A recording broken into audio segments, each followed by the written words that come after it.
Hello my dear students तुम्हारे जो channel नतुनक आसा तेनहले चैनल सबसक्राइब करिबा और भिडिओ प्रथम पर शेषলৈকে चाबा और बंधु बान्धवी शेयर कर दिबा।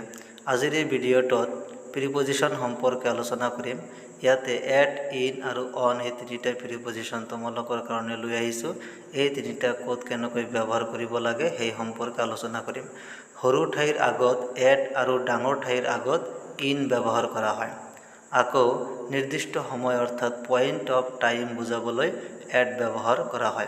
पॉइंट अफ टाइम माने हल निर्दिष्ट समय। तारपिছত चोৱা निर्दिष्ट समय समष्टि बा সময়কাল अर्थात इंग्राजीत कोৱা হয় पिरियड अफ टाइम बुझाबले इन व्यवहार करा है। निर्दिष्ट समय समष्टि बा সময়কাল अर्थात पिरियड अफ टाइम बुझाबले कि व्यवहार करा है इन प्रिपोजिशन व्यवहार करा है। আকৌ চোৱা সময়কাল বুঝাবলৈ दिन और तारीखर आगत कि व्यवहार करा है ऑन प्रिपोजिशन व्यवहार करा है। फॉर एग्जाम्पल उदाहरणस्वरूपे चोৱা हि लिव्स एट रहा तेव रहात थाके। शी लिव्स एट तिताबर तेव तिताबरत थाके। এই বাক্য দুটাত रहा और तिताबर के दुटा सरू सरू ठाইৰ नाम बुझोৱা হৈছে।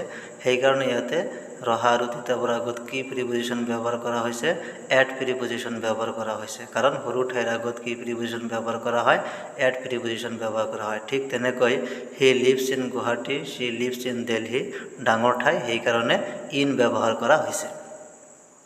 हि केम एट 4 o'clock तेव 4 बजात आहिছিল। हि वाज बर्न इन जुलाई तेव जुलाई माहत जन्मग्रहण करिছিল। सो याते 4 o'clock दिया আছে अर्थात निर्दिष्ट समय 4 बजात সেইকাৰণে याते कि पॉइंट अफ टाइम बुझोৱা হৈছে সেইকাৰণে एट व्यवहार करा হৈছে।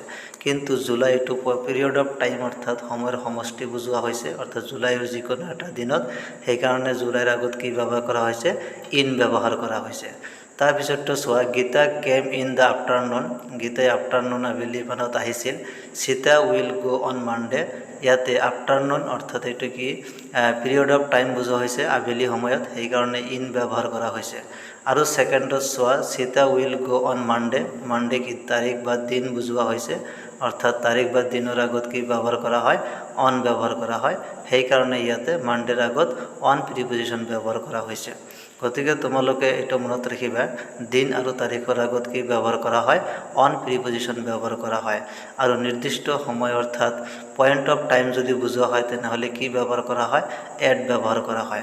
और पिरियड अफ टाइम अर्थात समयर समष्टि यदि बुझोৱা है तेनहले कोनটো प्रिपोजिशन व्यवहार करा है इन प्रिपोजिशन व्यवहार करा है।